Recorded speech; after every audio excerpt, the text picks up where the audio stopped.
안녕하세요.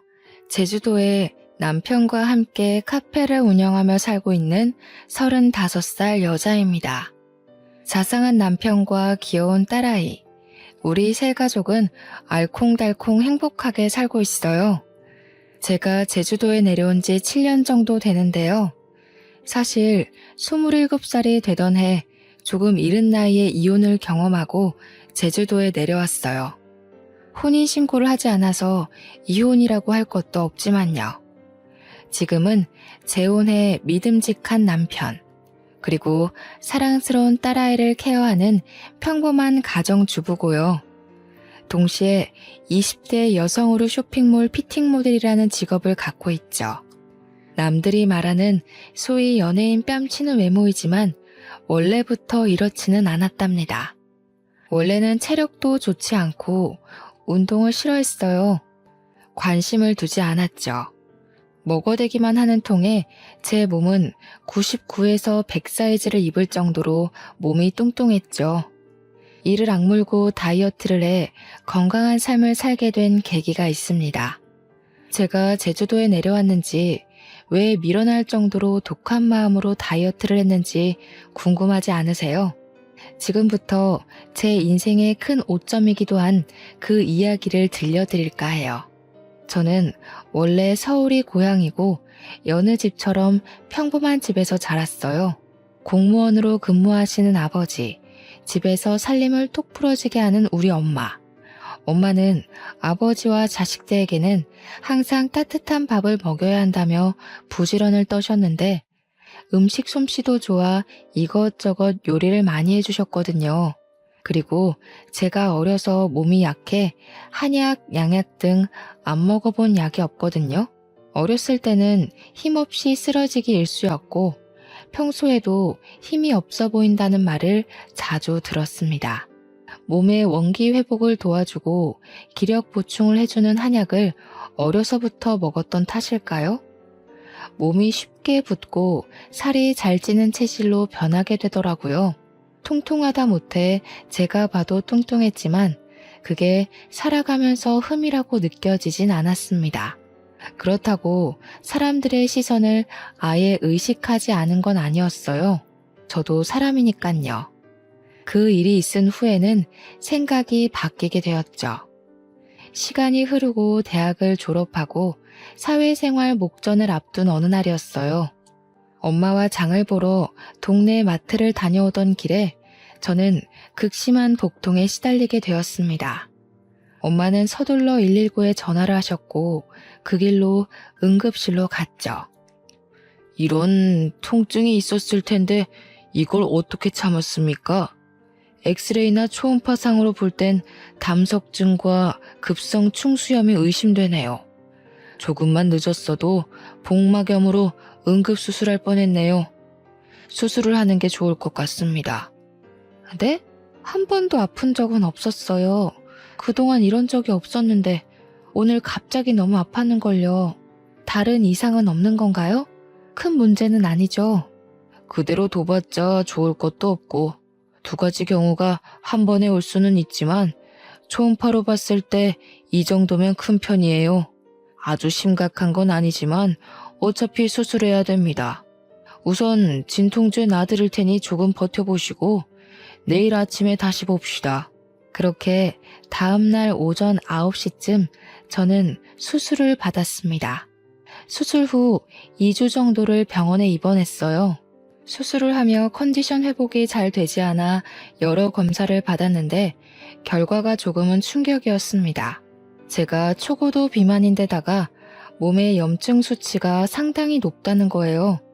면역 수치는 현저히 낮아져 있는데 이대로라면 면역 체계가 무너져 어떤 병에 걸려도 이상하지 않을 만큼 상태가 좋지 않다고 했어요.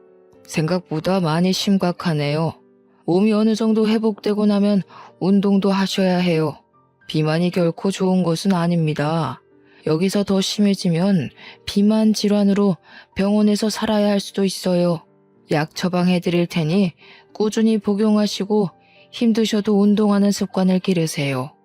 제가 뚱뚱한 건 이미 모두가 아는 사실이었지만 그렇게 심각한 상태인 줄 몰랐거든요. 저는 상당한 쪽팔림과 충격을 받았습니다. 퇴원 후 처방받은 약, 그리고 식이요법과 운동으로 15kg 정도를 어렵사리 감량했어요. 정말 운동을 싫어했지만 죽지는 말아야지 하는 생각에 이악 물고 버텼거든요. 날씬까지는 아니지만 남들이 말하는 통통한 몸을 갖게 됐죠. 그렇게 조금씩 건강관리를 하며 회사에 취직도 했습니다. 사회생활을 하다 보니 정말 예쁘고 몸매가 좋은 여자들이 많았어요. 딱 붙는 옷, 직장을 다니며 누구나 한 번쯤은 꿈꿔본 정장핏, 모델 같은 사람들, 44에서 55 사이즈의 적당한 굴곡을 가진 몸매는 저에겐 그림의 떡이었습니다. 매번 옷을 살 때면 빅사이즈로 사야 해서 여러 사이트를 찾아보고 겨우 몸에 맞는 옷을 구매할 수 있었죠. 점점 자존감을 잃어갈 때쯤 운동을 취미로 삼아보자 생각해 회사 내 등산 동아리에 가입했어요. 격한 운동을 싫어하고 약간의 두려움이 있었거든요. 하지만 등산은 조용히 잘할 수 있을 것 같았어요. 회사 일로 지친 몸을 상쾌한 공기를 마시며 힐링할 수 있기도 하고 운동도 하고요. 등산 동아리에 가입한 이후에도 저만 덩치가 커 보이는 것 같은 느낌을 받았습니다. 딱 붙는 옷, 색색의 예쁜 등산복을 입지 못한다는 사실에 우울감만 더 커져가고 있었거든요. 등산을 하다가 맨 뒤에서 처져도 동아리 회원들이 잘 챙겨주었는데 점점 지쳤는지 관심받게 날 무렵 마케팅팀의 한 직원이 저를 위로해 주더라고요. 그게 바로 전 남편이었습니다. 저에게 물을 건네며 힘들지 않냐며 같이 올라가지 않겠냐고 손도 잡아주고요. 그것을 계기로 연락처를 주고받아 점심시간에 같이 식사도 하고 커피도 마시며 가까워졌어요. 제가 평소에 건강관리를 하고 있는데 운동이 너무 어렵다며 고민을 이야기했죠. 그때 고맙게도 전 남편은 용기를 북돋아주고 싶다며 운동을 해보고 싶으면 적극적으로 도와주겠다고 했어요. 그렇게 퇴근 후 같이 헬스장을 끊어 한두 시간씩 같이 운동도 했고요. 더욱 사이는 가까워졌고 저희는 연인 사이로 발전하게 됐죠. 남편은 키도 훤칠하고 수려하게 생긴 외모에 정장이 잘 어울린다는 말 그대로 엄친아 스타일이었습니다. 회사에서도 여직원들이 수도 없이 대시를 할 정도로 인기 있는 남자였거든요. 저와 사귀고 나서도 저의 못생긴 외모나 저희를 쳐다보는 주변의 시선 따위는 의식하지 않았고요. 우습지만 회사에서 비밀 연애가 들통나 생긴 별명은 야수와 미남 커플이었어요. 저는 저만을 위해주는 남편의 다정다감하고 따뜻한 마음이 좋았어요. 어쩌면 제가 바랬던 것일지도 모르지만요. 위로가 많이 됐던 것 같아요. 그렇게 1년 정도의 연애 기간 후 저희는 결혼을 하게 됐습니다. 시아버지는 몇 년 전에 돌아가셔서 시어머니 혼자 살고 계셨는데 저를 탐탁지 않아 하셨어요. 정확히는 제 외모가 마음에 들지 않으셨던 거죠. 너 그 몸으로 아이나 제대로 낳을 수 있겠니? 다이어트를 좀 해야 되지 않겠어? 그래야 나중에 조금이라도 도움이 되지 않겠냐고. 엄마, 면전에 대고 그게 무슨 말이에요. 뚱뚱하면 애도 못 가져? 열심히 운동하고 우리끼리 알아서 할 테니 신경 끄세요. 그렇게 말하는 것도 스트레스야. 스트레스 받으면 더 힘들잖아. 그러니 그만해요. 남편이 그런 게 뭐가 중요하냐며 우리끼리 알아서 하겠다고 중간에서 채비를 해주었어요. 서로 난감한 상황이었지만 남편 덕분에 무사히 모면할 수 있었죠. 결혼식을 올린 뒤 회사 근처 오피스텔에 살았는데요. 어느 정도 돈을 모아 대출을 껴 작은 평수의 아파트를 마련하게 됐습니다. 제 친구들과 남편의 직장 동료들을 불러 집들이를 하기로 했죠. 맛있는 음식을 먹으며 분위기가 무르익다 보니 술이 모자랐어요. 저는 잠시 집 앞 마트에 다녀온다고 하고 옷가지를 챙겨 나갔죠. 지갑을 두고 와 다시 집으로 올라갔는데 현관 앞에서 그대로 멈출 수밖에 없었어요. 술이 조금 들어간 상태고 늦은 시간이어서 제 친구들은 먼저 집으로 갔고요. 남아있는 남편 친구들이 대화를 하는데 화가 나기보다는 비참한 기분이 들었거든요. 야, 도영아, 이제 좀 솔직해져 봐. 재수씨도 없고 우리끼리 있는데 너 마음에도 없는 결혼하고 지금 이 생활 만족하냐?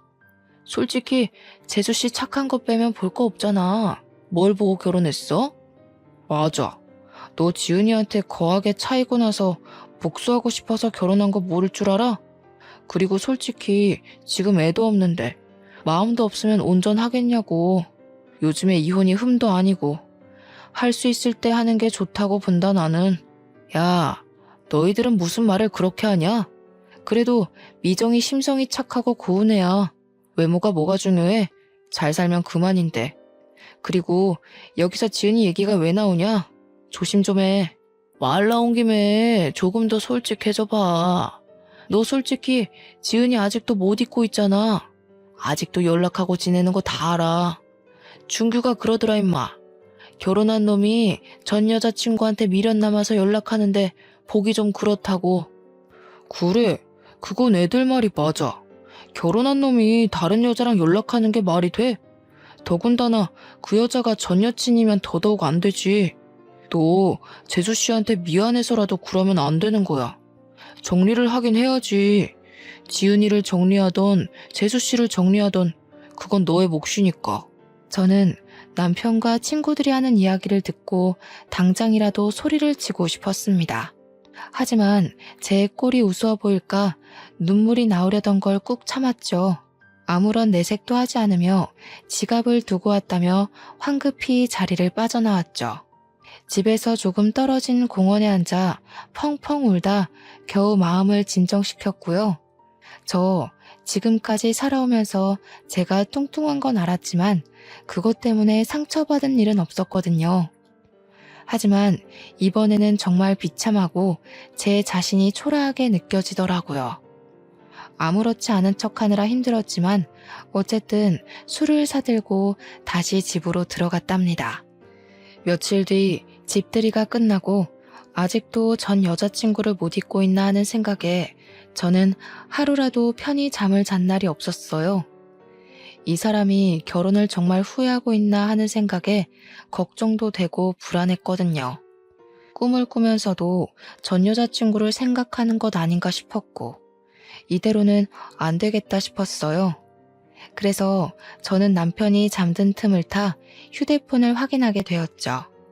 평소 휴대폰을 잠그지 않아 휴대폰을 살펴보는 게 어렵지는 않았습니다. 전화 기록과 메시지를 살펴보는데 전 여자친구와 주고받은 연락이 그대로 있는 게 아니겠어요? 지은아, 내가 다 잘못했어. 한 번만 만나서 다 이야기할게. 내가 너한테 복수하고 싶다는 생각에 홧김에 결혼이라는 거 알잖아. 정말 사과하고 싶어. 나랑 만나서 이야기 좀 하자. 5분만이라도 시간 내줘. 난 너밖에 없어. 너 지금 그 결혼 생활 만족해? 내가 그렇게 하면 돌아갈 줄 알았니? 웃기는 소리 하고 있어. 지금 나 불륜녀 만들려고 작정했니? 이거 완전 미친놈 아냐. 그 어떤 말을 해도 나는 너밖에 없어. 내 마음 알잖아. 나 너 아직도 많이 사랑해. 결혼도 후회하고 정말 미안해. 내 마음을 다시 받아줄 수 없겠니? 대충 이런 내용이었습니다. 정말 기가 막히지 않나요? 외간 여자가 가정이 있는 남자와 저런 내용의 연락을 주고받았다는 것도 웃기지만 더 웃긴 건 남편이 저런 말을 듣고도 아무런 대꾸를 하지 않았다는 거예요. 저는 주고받은 대화 내용을 모조리 캡처해 제 휴대폰으로 전송했어요. 조금이라도 증거를 모아두어야 했죠. 이혼하고 싶은 생각은 없었지만 그게 최선이라 생각했어요. 물론 남편의 휴대폰에서는 저에게 보낸 흔적을 지웠고요. 혹시나 해서 사진첩도 봤는데 아니나 다를까 그 여자와의 흔적이 남아 있었습니다. 심지어 그 여자의 번호는 내 짝꿍 하트로 저장되어 있는 게 아니겠어요? 저는 휴대폰을 보면 볼수록 남편에 대한 실망감이 커져갔지만 우선 아무렇지 않은 척 하기로 했어요. 정말 피가 거꾸로 솟는 느낌이었습니다. 온몸에 힘이 빠졌어요. 그날 휴대폰을 통해 알아낸 그 여자 번호로 연락을 했습니다. 만나서 이야기 좀 하자고. 다음날 연차를 내고 그 여자를 만나러 집 근처 카페로 향했죠. 카페에 먼저 도착해 언제쯤 오나 생각하던 찰나에 누군가 들어오는 소리에 시선을 돌렸습니다. 그 여자가 제 앞으로 당당하게 걸어오더니 다리를 꼬며 앉았어요. 안녕하세요. 생각보다 더 평범해서 놀랬네요. 이렇게 갑자기 만나자고 하는 걸 보니 우리 만나는 거 도영이는 알아요? 아, 그 전에 빈 껍데기 남편이랑 사는 거 만족해요? 네? 빈 껍데기요? 말 함부로 하지 말아요. 과거가 어찌됐든 지금은 법적인 내 남편이에요. 무슨 권리로 그런 말을 하는 거예요? 의외로 성깔 있으시네. 도영이 눈이 이렇게 낮은 줄 몰랐네요. 당신을 사랑한다는 그 말 진짜인 것 같아요? 아직도 나를 못 잊어 안달인데 평생 같이 살 수 있어요? 과거는 중요하지 않아요. 지금이 중요하지. 남편이 그렇게 연락해도 그쪽이 연락을 자꾸 받아주는 거 보면 그쪽도 무슨 속셈이 있나 봐요? 앞으로 더 이상 연락하지 않았으면 해요. 서로 사람답게 살자고요. 개념 좀 챙기고. 심란한 마음을 이끌고 집으로 돌아가려는데 시어머니에게 연락이 왔습니다. 어머니 목소리가 심상치 않으셨어요. 집에서 15분 정도 가까운 거리에 살고 계셔서 저는 무슨 일이 있나 싶어 달려갔죠. 초인종을 누르자 금방 문을 열어주셨는데 표정이 너무 떨떠름해 보이셨어요. 예, 너 연차 써서 집에 있다길래 얘기 좀 하려고 불렀다. 너네 결혼한 지 벌써 몇 년째니? 왜 아직도 아이 소식이 없어? 남편이랑 시댁에 잘하면 뭐하니? 정작 중요한 며느리 도리를 하지 못하고 있는데 너네 부부 맞니? 어머니, 죄송하게 생각해요. 저희도 노력하고 있어요. 그러니 조금만 기다려주시면 안 될까요? 저희 이제 자리 잡고 조금만 노력하면 되니까요. 그놈의 노력. 그러게, 내가 결혼 전부터 다이어트 하라고 하지 않았니? 내가 남자여도 너 보기 싫을 것 같다 얘. 누가 그런 몸뚱이를 좋아한다니? 그렇게 다이어트를 하라고 말을 했는데 듣지를 않으니 원. 미련 곰탱이도 아니고 정말. 어머니, 그래도 말씀을 너무 그렇게 하지 않으셨으면 좋겠어요. 저도 노력하고 있고요. 아이는 하늘이 점지해 주시는 거라는데 조급해봤자 좋을 게 없다고 생각해요. 사실 저희도 그렇게 급하게 생각하고 있지 않고요. 저 그만 돌아가 보겠습니다. 쉬세요. 어머, 얘 말하는 꼬락서니 좀 봐라. 네가 드디어 미쳤구나. 너 내가 이런 말 했다고 기분 나빠? 그러게, 내가 진작에 하란 대로 했으면 이런 일도 없잖니. 지나가는 사람들 붙잡고 물어봐라. 너의 그 뚱뚱한 몸을 누가 좋아하는지. 안 그래도 심란했는데요. 시어머니의 말을 듣고 제대로 빈정이 상해버렸어요. 남편에 대한 배신감과 그 여자에 대한 분노, 그리고 시어머니에 대한 원망으로 가득 찼고 저는 그날로 운동을 하기로 마음먹었습니다. 저도 직장을 다니는 터라 주간에는 근무를 해야 했어요. 그래서 새벽에 2시간 정도 일찍 일어나 스트레칭과 조깅을 했습니다. 퇴근 후에는 남편과 다니던 헬스장에 1:1 PT 이용권을 끊어 운동을 했고요. 남편은 제가 운동을 한다니 적극적으로 도와준다더군요.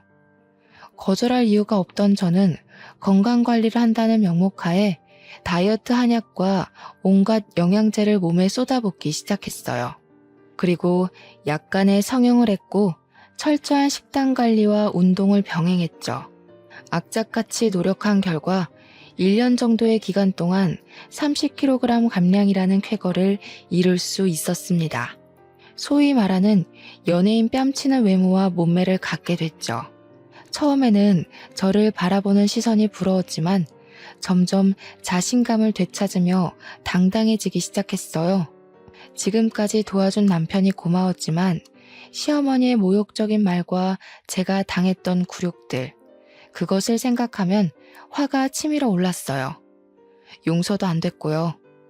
저는 이미 남편을 미워하고 있었고 받은 수모만큼 대갚음 해줘야겠다는 생각만 했습니다.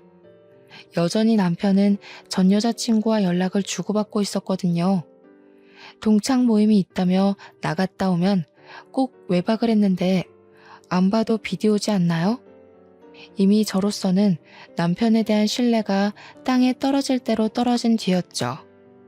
아이를 가져야 한다는 명목으로 회사를 그만두고 살림에 전념하라던 시어머니의 말대로 저는 회사를 그만두고 자기 관리에 전념하기로 했어요. 물론 아이를 가질 마음은 절대 없었지만요. 말을 고분고분 듣는 며느리 코스프레를 하느라 여간 고생한 게 아니었습니다. 회사 일을 그만두니 적적하긴 했습니다. 그러던 저에게 어느 날 새로운 제안이 왔어요. 병원에 다녀오던 길이었는데 쇼핑몰 피팅 모델 일을 해보지 않겠느냐며 길거리에서 캐스팅을 당한 겁니다. 저는 한 번도 해보지 못한 분야의 일이었고 내가 과연 잘할 수 있을까 하는 의구심이 들었죠. 무모한 도전이다 생각하며 눈을 질끈 감고 우여곡절 끝에 첫 촬영을 마쳤어요. 반응은 폭발적이었고 저는 인터넷으로도 조금씩 유명세를 치르기 시작했고요. 제 덕분에 매출이 올랐다며 쇼핑몰 사장님이 돈을 더 챙겨주시기도 하셨어요. 얼굴이 이뻐진 탓에 사장님이 화장품 모델로 한번 해보라길래 딱 한 번 온라인 화장품 모델을 나갔거든요. 그런데 반응이 좋아서 화장품 모델까지 고정적으로 일하게 됐습니다. 처음에는 그저 이 상황이 얼떨떨하기만 했어요. 길을 지나가면 알아보는 사람도 생기고 자신감이 하늘로 솟구치고 있었죠. 덕분에 돈도 직장인 월급의 두세 배는 많이 벌 수 있었고 마음의 여유도 생겼습니다. 유명한 잡지사에 떠오르는 모델계의 샛별이라는 주제로 인터뷰하기도 했고요. 제 과거 사진을 공개하며 다이어트 비결, 운동 비결 등을 숨김없이 오픈했는데 오히려 반응이 더 좋아서 쇼핑몰 매출이 급상승했다고 인센티브까지 넉넉하게 받았습니다. 그런 저의 모습을 남편과 시어머니는 대단하다며 칭찬을 해주었어요. 시어머니는 이제야 제가 정신을 좀 차리는 것 같다며 아이를 가지라고 여전한 모습이셨지만요. 친구들과 부모님은 제가 예뻐진 것보다 당당해지고 자신감이 생긴 것에 대해 축하를 해주셨습니다. 하지만 저는 남편에게 복수할 날만 기다리고 있었죠. 예, 이제 좀 말이 통하는구나. 그렇게 말할 때는 듣지도 않더니 네가 무슨 바람이 불어서 오래간만에 며느리 노릇을 좀 하는구나. 곧 좋은 소식도 들려주겠지? 기대하고 있으마. 에이, 엄마는 또 잘 나가시다 왜 그러실까? 아이 문제는 우리가 알아서 할 테니 엄마는 그저 지켜보기만 하시라니까는. 우리 걱정 말고 엄마 끼니나 잘 챙겨 드시고 그러세요. 엄마 그거 오지랖이다. 이놈 새끼가 엄마한테 말버릇이 그게 뭐야? 시애미가 돼가지고 그 정도 말도 못하고 산다냐? 알아서 잘 하겠다마는 그래도 어른이 노파심으로 얘기를 하는데. 아무튼 좋은 소식 기다리고 있으마. 사실 이제 와서 말씀드리지만 그때 남편과 저는 혼인신고를 하지 않은 상태였거든요. 왜냐하면 집을 구매해서 세금 문제로 1년 정도만 더 있다가 혼인신고를 하자 합의를 했어요. 물론 양가 부모님에게는 비밀로 했고요. 혼인신고를 안 했다고 하면 그게 말이 되냐며 노발대발 하셨을 옛날 분들이셨거든요. 저는 이제는 때가 된 것 같아 결심을 했습니다. 남편에게 그동안의 모든 일을 적어놓은 편지 한 통만을 남긴 채 짐을 싸서 친정으로 왔어요. 남편은 출장을 간 상태였고 전 그 사이에 모든 것을 정리하기로 결정했죠. 그동안의 일을 모두 부모님께 말씀드렸더니 부모님은 화를 내시기는커녕 한숨을 푹 쉬셨습니다. 솔직히 화를 내실 줄 알고 조금 긴장했었거든요. 오히려 부모님은 제 결정이 그렇다면 믿어주겠다고 응원을 해주시는 게 아니겠어요? 저는 부모님께 죄를 짓는 것 같고 불효를 저지른 것 같아 가슴이 찢어지는 것 같았어요. 그러기도 잠시 남편이 출장 갔다 돌아왔는지 전화에 불이 나기 시작했습니다. 남편의 시어머니까지 전화기를 꺼둔 탓에 부모님 휴대전화에도 불이 나기 시작했죠. 연락이 닿질 않자 친정에 찾아온 남편은 한 번만 만나달라며 애원하기 시작했어요. 친정 부모님께도 혹시라도 찾아오면 절대로 문 열어주지 말라고 채비해 놓았고요. 미정아, 이러지 말고 만나서 얼굴 보고 이야기하자 제발. 갑자기 이러는 이유가 뭔지 모르겠어. 나 지은이랑 아무 사이도 아니란 말이야. 네가 오해하고 있는 것 같은데 내가 전부 다 설명할게. 제발 한 번만 만나줘. 며칠을 문전박대하며 만나주지 않았어요. 지치는 법도 모르는지 하루도 안 빼놓고 친정집에 오길래 이 짓도 못할 짓이다 싶고 부모님이 괜히 피해보시는 것 같아 집 앞 호프집에서 만나자고 했죠. 맨정신에는 제대로 상대할 수 없을 것 같아 단숨에 맥주 한 잔을 들이켰죠. 아니나 다를까 저를 본 남편은 불쌍한 척을 하며 되지도 않는 변명을 늘어놓더군요. 가만히 듣자 하니 정말 가증스럽고 역겨웠어요. 미정아, 너도 알잖아. 내가 널 얼마나 사랑하는지. 전 여자친구 때문에 널 만나서 결혼한 게 아니야. 물론 너를 처음 만날 땐 보여주고 싶은 마음은 있었어. 하지만 결혼은 정말 온전히 네가 좋아서 한 거야.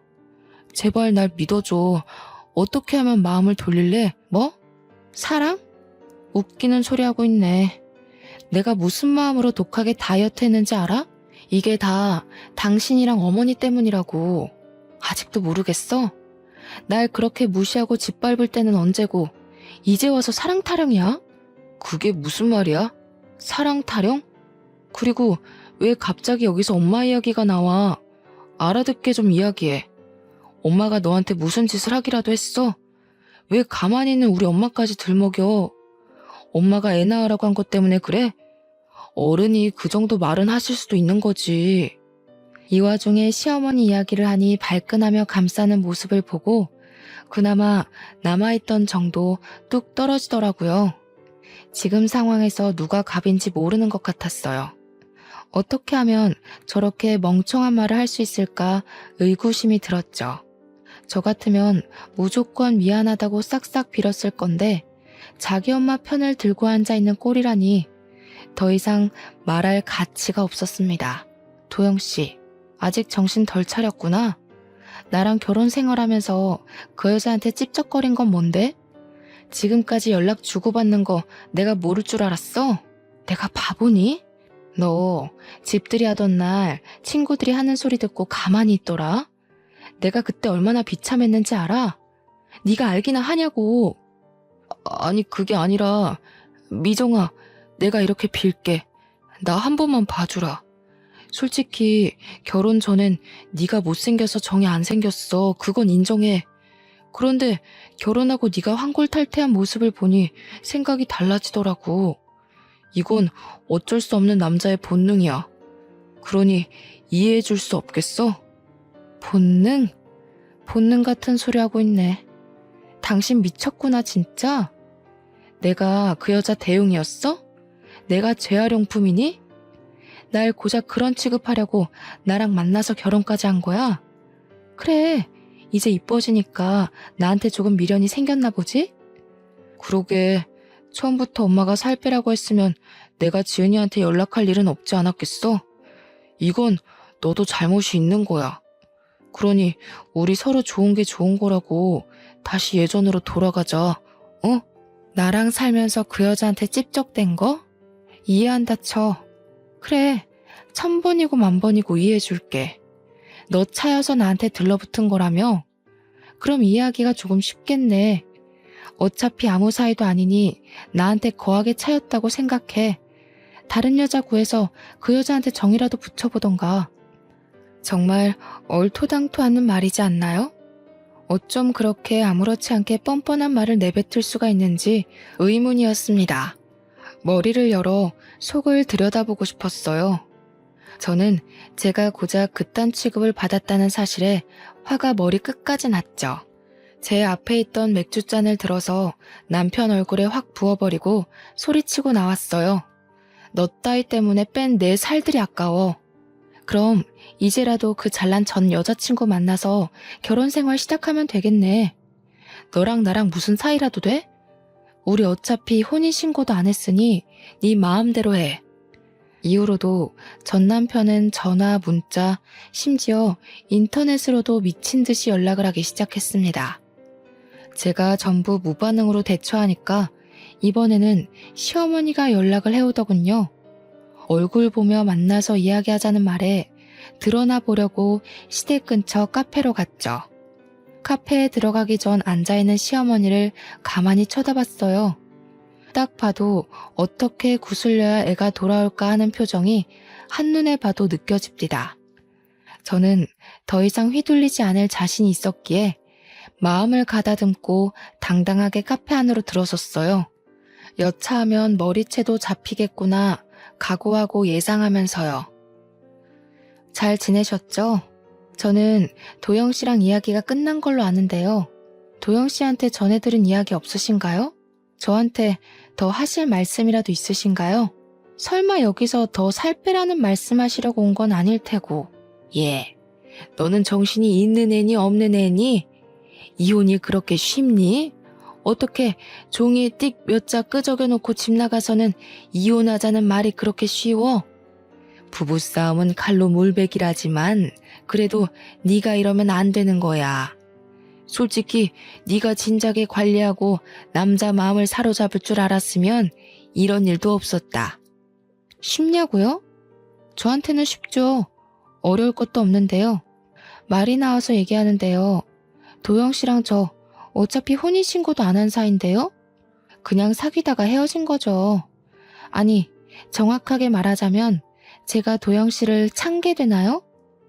제가 혼인신고를 안 했다는 말을 하니 시어머니의 표정이 굳더군요. 정말 모르셨던 눈치였어요. 저야 그렇다 치지만 헤어진 마당에 얘기는 했어야 하는 거 아닌가요? 물론 저는 아쉬운 것 없었지만요. 도영 씨가 혼인신고 이야기는 안 했나 보네요. 어머니, 아니, 아줌마, 뭔가 대단히 착각하고 계시나 본데 우리 아무 사이 아니거든요? 저한테 이래라 저래라 하지 마시고요. 댁네 아드님 간수나 잘하세요. 뭐? 아줌마? 야, 너 말 다 했어? 그래도 내가 너 시어머니였던 사람인데 어떻게... 뭐? 아줌마? 나 참 기가 막혀서. 너 가정교육을 그렇게 받았니? 네 부모가 그렇게 가르치던? 못생긴 거 잘난 우리 아들이랑 결혼시켜줬더니 은혜도 모르는 이 배은망덕한 것. 진짜 뭘 모르는 건 아줌마예요. 저기요, 댁 아드님이 나랑 같이 살면서 전 여자친구한테도 빌빌거린 거 모르세요? 나한테 와서 이럴 게 아니라 아드님을 잡으셔야지. 그리고 뭐? 교육? 그럼 그쪽은 교육을 참 잘해서 결혼하면 다른 여자한테 찝쩍대라고 가르쳤나? 앞으로 한 번만 더 연락하면 나도 가만히 안 있어요. 알겠어요? 아니, 얘는 뭘 그런 걸 가지고.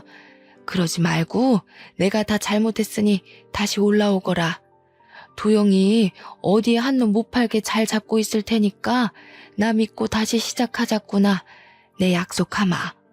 한 번만 더 찾아오면 간통죄던 상간녀 소송이던 고소할 겁니다. 정신적 피해 보상까지도요. 혼인신고만 안 했지.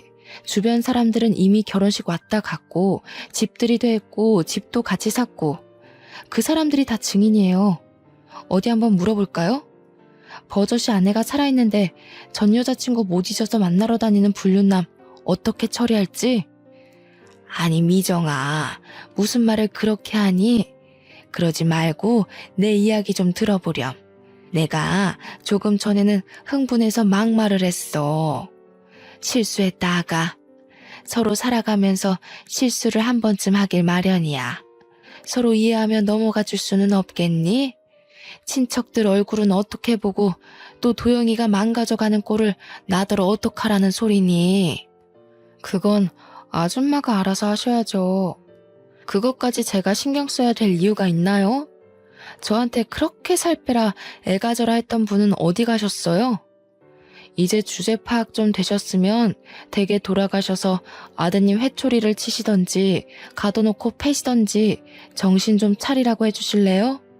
저는 더 이상 상대할 가치도 못 느꼈습니다. 그럴 힘도 없었고요. 잔뜩 소리를 치고는 연락하지 말라며 자리를 박차고 나왔어요. 너무 연락을 해대는 통에 저는 결국 휴대폰 번호를 싹 다 바꿔버렸죠. 친정집에 더는 찾아오지 못하도록 다른 지역으로 이사까지 갔고요. 정말 진절머리가 난다는 말이 이런 데서 나오나 봅니다. 다행히 그 뒤로 더는 찾아오지 않더라고요. 저는 서울에서의 생활을 정리하고 제주도로 터전을 옮겼어요. 모델 일을 하며 충분한 돈을 모았기에 제주도에서 좋은 풍경을 보며 여유롭게 생활하고 싶었거든요. 그동안 많이 힘들었고 마음의 안정을 되찾고자 노력했습니다. 그래서 제주도에 작은 정원이 딸린 전원주택을 사서 정착하게 되었죠. 제주도에서 잠시 휴식기를 가지며 저를 위한 여행을 시작했어요. 여행이라고는 별다를 것 없이 혼자 영화를 보기도 하고요. 서점에 들러 책을 사 카페에서 커피 한 잔을 하며 독서를 즐기기도 했고요. 탁 트인 바다를 보며 그림을 그려본다든지 사진을 찍는다든지 제주도 이곳저곳을 돌아다녔죠. 그러다 여행을 하며 자주 들리던 카페 사장님과 친분이 생겼습니다. 제가 은근 고지식해서 한 가지 메뉴에 꽂히면 그 메뉴를 파는 가게에서만 사 먹는 버릇이 있거든요. 그날도 어김없이 늘 먹던 메뉴를 주문하려고 했습니다. 늘 혼자 오시면서 같은 메뉴만 주문하시던데 이번에는 제가 추천 좀 드려볼까요? 저는 제가 먹던 것만 먹어서 어떤 게 좋은지 모르겠네요. 감사하지만 추천해 주실 만한 메뉴가 있나요?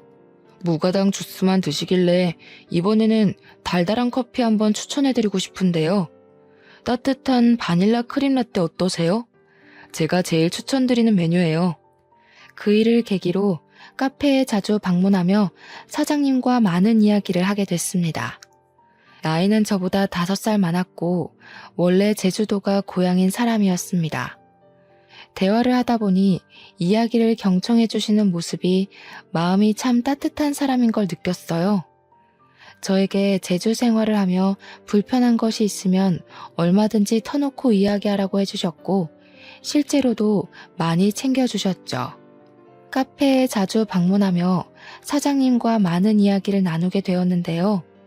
알고 보니 사장님은 저와 비슷한 아픔을 가지고 있더라고요. 그래서 그런지 저에게는 사장님이 더욱 공감과 위로가 되는 존재로 다가왔습니다. 저는 제주도에서 생활하며 여전히 모델 일을 꾸준히 하고 있었는데요. 어느 날 한 해외 잡지사에서 저를 인터뷰하고 싶다며 제의가 들어온 게 아니겠어요? 남들도 다 알만한 유명한 대형 잡지사라 저는 잔뜩 긴장한 채 인터뷰에 응했고요. 원래부터 모델 일을 했던 게 아니고 전문적으로 배워본 적도 없는 터라 많이 긴장했죠. 그런 저를 가족들과 카페 사장님은 응원을 해주셨어요. 그 잡지사에서는 제가 모델 일을 하게 된 이유에 대해 인터뷰를 했습니다. 지난번과 같이 제 과거 사진과 함께 있는 그대로를 보여드렸어요. 처음부터 원해서 갖게 된 직업은 아니지만 지금의 저를 있게 한 건 과거라고 하면서요. 결국 그 인터뷰가 계기가 되어 저는 이탈리아에서 열리는 패션쇼에 초대받게 됐습니다. 명품 브랜드는 아니지만 의류 화보도 찍게 되었고요. 제주도와 서울, 외국으로 가며 정말 바쁘게 2년 정도를 보냈죠. 힘이 들고 지칠 땐 언제나 뒤에 카페 사장님이 계셨습니다. 그렇게 저희는 마음이 통해 연인 사이로 발전하게 됐고요. 그런데 뜬금없이 잊고 지냈던 사람이 저를 찾아왔습니다. 저의 소식을 접한 전 남편은 콩고물이라도 주워 먹고 싶었는지 제주도로 저를 찾아왔습니다. 바뀐 번호를 어떻게 알았는지 전 시어머니 연락도 오고요. 여긴 웬일이야? 무슨 염치로 당신 여기로 오는 거야? 정말 나를 생각한다면 더 이상 찾아오지 말아야지. 내가 유명해지니까 탐이 나디? 미안하지만 더 이상 당신과 엮이고 싶지 않으니 그만 가줘. 나도 이렇게까지 하는 거 정말 싫어. 하지만 어쩌겠어. 이미 내 마음은 너한테 있는걸. 그러지 말고 우리 다시 잘해보자. 어머니도 그걸 바라시고. 같이 서울로 가서 예전처럼 행복하게 잘 살자, 미정아. 결국 아쉬워서 온 거겠지. 내가 예뻐지고 돈 많이 벌고 유명해지니까 그제야 며느리 취급하고 싶으시다던? 너는 또 뭔데? 난 더 이상 너희들 상대할 가치를 못 느끼겠으니까 험한 꼴 당하고 싶지 않으면 당장 꺼져. 뭐? 험한 꼴? 너희들? 너 정말 이렇게 나올래? 너 그 카페 사장이랑 무슨 사이야? 너 나 몰래 남자도 만났어? 이거 안 되겠네. 오냐오냐 해줬더니 아주 끝까지 기어오르네. 너야말로 험한 꼴 당하고 싶어? 좋은 말 할 때 순순히 내 말대로 해. 정말이지 등산 동아리에서 처음 만났던 그 다정다감했던 남편이 맞는지 의심스러웠어요. 정말 한순간에 눈빛이 변하는데 사람이 어떻게 저렇게 변할 수 있나 싶었다니까요. 하지만 저는 더 이상 겁이 나지 않았습니다. 꿀릴 게 없었거든요. 열차 끝난 뒤에 태워달라 하소연하면 무슨 소용이냐고요. 저는 마음을 다잡고 다시 한번 이야기했습니다. 다시 한번 말하지만 이미 우리는 끝난 사이야. 집착하지 말고 돌아가 줬으면 해. 좋게 말할 때 각자 갈 길 가자. 이제 와서 왜 이러는 거야? 남편이 자기 마누라 덕 좀 보겠다는데 그게 그렇게 안 될 일이야? 너도 아마추어같이 왜 이래? 괜히 버티지 말고 당장 나랑 서울 가자. 이리 와. 왜 이래 도대체? 우리 이미 끝난 사이라고 몇 번을 말해?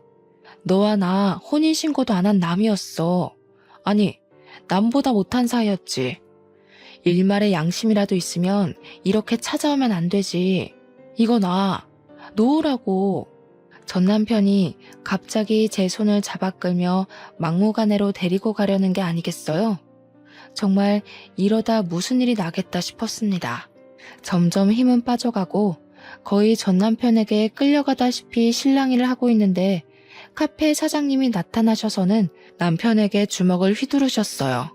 사장님은 이게 무슨 짓이냐며 남편과 몸싸움을 하셨고 주민들의 신고로 경찰이 오고 파출소로 연행된 뒤에야 멈출 수 있었습니다. 전 남편은 파출소에서 사장님에게 콩밥 좀 먹어보라며 절대 합의는 없다고 큰 소리를 쳐댔고요. 당사자였던 저는 제가 오히려 당할 뻔한 건데 사장님이 구해주신 거라고 말씀을 드리니 상황이 역전되어 그 사람은 저희가 합의를 해주지 않으면 꼼짝없이 철창에 갇혀 지낼 신세가 되었죠. 다시는 찾아오지 않고 연락하지 않는다는 조건으로 합의를 해주었고 사장님과 저는 터덜터덜 집으로 왔습니다. 사장님에게는 별다른 저의 이야기를 하지 않아서 이 상황에 대해 의문을 품고 계셨어요. 저는 미리 말하지 못해 미안하다며 그동안의 이야기를 전부 해드렸죠. 미정씨, 그걸 왜 이제야 말하는 거야? 내가 그렇게 못 믿어왔어? 내가 마침 그 앞을 지나가지 않았으면 미정씨 정말 큰일 날 뻔했다고. 왜 이렇게 사람을 불안하게 하는 거야? 왜 이렇게 사람을 걱정시키냐고. 죄송해요, 사장님. 말할 분위기도 아니었고 그렇게 좋게 끝난 일은 아니라서 선뜻 말하기도 죄송했어요. 제 과거를 다시 생각하기도 싫었고요. 제가 과거를 이야기하면 사장님도 저를 안 좋게 생각하실까봐. 미정씨 참 미련하다. 이렇게까지 말하는데 모르겠어? 이제 알 때도 되지 않았나? 나 미정씨 많이 좋아해. 난 앞으로 미정씨가 내 눈앞에서 이런 위험한 일 겪는 거 못 참겠어. 이 상황에서 할 말은 아니지만 앞으로 남은 인생 나와 함께 걸어가 보지 않겠어? 사장님, 저를 그렇게 생각하고 계실 줄은 몰랐어요. 저는 아직도 제가 보잘것없다고 생각했는데 좋게 생각해 주셔서 감사해요. 든든한 제 편이 생겨서 기분이 좋네요. 앞으로도 잘해봐요. 그렇게 사장님과 저는 부부의 연을 이어가기로 했습니다. 가족들과 모여 식사를 하고 사진을 찍는 것으로 결혼식을 대체했고요. 지금까지 제주도에 정착하며 행복한 삶을 살고 있답니다. 작년에는 딸아이도 태어나 지금은 2살이 되었고요. 여전히 모델 일을 하고 있고 육아와 병행하려니 여간 힘든 게 아니지만 정말 행복하고 즐겁게 일하고 있답니다. 전 직장 동료의 말을 들어보면 전 남편은 이리저리 선을 보러 다니기 바쁘다더군요. 결혼해서 아이를 낳고 가정을 꾸려나가도 모자랄 나이에 어머니 등살에 떠밀려 선을 보러 다니는 꼴이란. 아무튼 이렇게 저는 과거를 뒤로한 채 행복하게 살고 있답니다. 물론 그때 그 일이 생각 안 나는 건 아니에요. 그것도 어떻게 보면 제 인생의 일부이기도 하니깐요. 그런 말이 있죠. 겉모습만 보고 판단하지 말라고. 세상을 살아가는 데 있어 정말 중요한 건 외형적인 모습이 아니라 그 사람의 내면인 것 같아요. 외모로 기준을 잡고 살아가다 보면 드넓은 세상에서 과연 무엇을 얻을 수 있을까요? 아름다운 외모를 가지고 있으면 누구나 그 외모를 사랑할 수 있지만 어떤 사람을 내 곁에 두느냐는 내 성격과 마음으로 결정하는 거라고 생각해요. 여러분도 사람의 겉모습만 보고 판단하지 마시고 그 사람의 깊은 내면을 들여다볼 수 있도록 조금만 노력하시면 이 세상 그 무엇보다 소중한 인연을 만나실 수 있으실 겁니다. 외모가 어떻든 간에 당신은 존재 자체만으로도 특별하고 사랑받는 사람이라는 걸 기억해 주세요. 저의 긴 사연을 읽어주셔서 감사드리고 행복한 일만 가득하셨으면 좋겠어요.